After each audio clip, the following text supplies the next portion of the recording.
تحریک پاکستان کا آغاز کیسے ہوا؟ لا الہ الا اللہ کے ماننے والوں کا الگ وطن کیسے وجود میں آیا؟ آج سے 14 اگست تک روزانہ کی بنیاد پر سن نیوز آپ کو برصغیر پاک و ہند کی تقسیم کی کہانی بتائے گا۔ یہ تب کی بات ہے جب سن 1857 کی جنگ آزادی ختم ہو چکی تھی۔ دہلی کی گلیوں میں شکست کی خاموشی چھا چکی تھی۔ انگریز حکومت نے اس شکست کا سارا ملبہ مسلمانوں پر ڈال دیا۔ آخری مغل بادشاہ بہادر شاہ ظفر کو جلا وطن کر کے رنگون بھیج دیا گیا۔ ان کے بیٹوں کو قتل کر دیا گیا اور دلی کی مسلم اشرافیہ کو عبرت کا نشان بنایا گیا۔ مسلمانوں کے مدارس بند ہوئے، ان کی جائیدادیں ضبط کر لی گئیں اور ان کے اوپر سرکاری نوکریوں کے دروازے بند کر دیے گئے۔ ایک قوم جو کبھی برے صغیر پر حکمرانی کر رہی تھی، اب ان کے اوپر اپنے ہی وطن کے دروازے بند ہو چکے تھے۔ اس تباہی کے ملبے میں انگریز دربار سے وابستہ ایک مسلمان سرکاری افسر نے 1859 کو اسباب بغاوت ہند نامی ایک کتاب لکھی، جس میں انہوں نے انگریز حکومت کو باور کرایا کہ 1857 کی بغاوت دراصل مسلمانوں کی کارروائی نہیں تھی۔ ان کا مقصد مسلمانوں اور انگریزوں کے درمیان بڑھتے ہوئے خلیج کو کم کرنا تھا، اور وہ تھے سر سید احمد خان۔ 1867 میں ایک اور واقعہ پیش آیا۔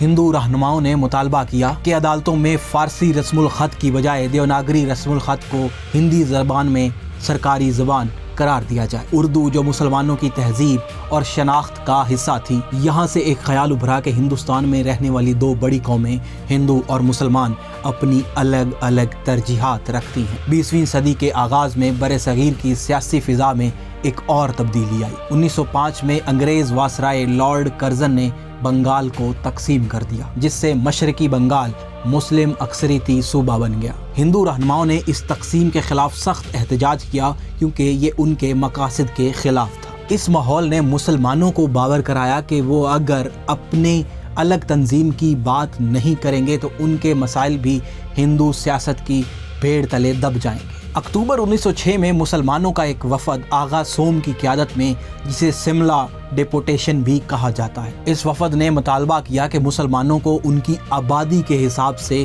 زیادہ نمائندگی دی جائے۔ وائسرائے نے اس مطالبے کو تسلیم کر لیا اور ہندوستان میں ایک نیا نظریہ قائم ہو گیا کہ مسلمان ایک الگ وجود رکھتے ہیں۔ پھر 30 دسمبر 1906 میں ڈھاکہ میں ایک اہم واقعہ پیش آیا۔ نواب سلیم اللہ خان کی دعوت پر آل انڈیا مسلمانان ہند کی ایجوکیشنل کانفرنس منعقد ہوئی۔ برِ صغیر بھر سے مسلمان رہنما ڈھاکہ پہنچے۔ اسی اجتماع میں یہ فیصلہ کیا گیا کہ مسلمانوں کے حقوق کے لیے ایک الگ جماعت قائم ہوگی، اور اسی دن آل انڈیا مسلم لیگ کی بنیاد رکھی گئی۔ اب پہلی بار مسلمانوں کا ایک سیاسی پلیٹ فارم بن گیا۔ مسلم لیگ کے ابتدائی مقاصد میں سے ایک مقصد مسلمانوں کو برطانوی حکومت سے وفاداری کو جوڑے رکھنا تھا، مگر وقت کے ساتھ اس جماعت کا کردار بھی بدلنے لگا۔ پھر آیا 1913 اور کانگریس کے ایک اہم رہنما نے مسلم لیگ جوائن کر لی، اور وہ تھے قائد اعظم محمد علی جناح۔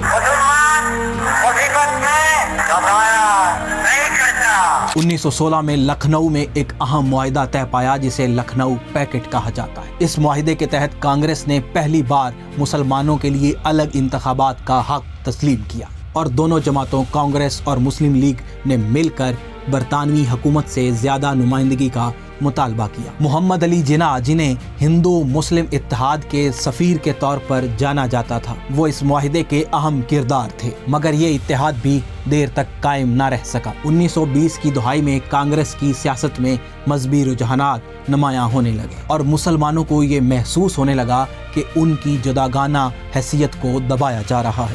خلافت تحریک کے خاتمے کے بعد ہندو مسلم تعلقات میں کشیدگی بڑھنے لگی اور جگہ جگہ فسادات پھوٹنے لگے، اور یہی وہ دور تھا جس نے مسلمان رہنماؤں کو باور کرایا کہ الگ انتخابات کا حق ہی صرف مقصد نہیں ہے، بلکہ الگ مذہبی اور ثقافتی تہذیب بھی اجاگر ہونی چاہیے۔ یوں 1857 کی راکھ سے اٹھنے والی چنگاری سملا ڈیپوٹیشن اور مسلم لیگ سیاسی شکل اختیار کر گئی، جو آنے والے برسوں میں ایک ایسی تحریک کی شکل میں ڈھلنے والی تھی جس سے برِ صغیر کا نقشہ ہمیشہ کے لیے بدل جانا تھا۔ ابھی منزل دور تھی، مگر راستہ متعین ہو چکا تھا۔ اس کہانی کا اگلا حصہ کل پیش کیا جائے گا۔ اس ویڈیو پر اپنی رائے کا اظہار کمنٹ باکس میں ضرور کریں۔ پاکستان زندہ باد۔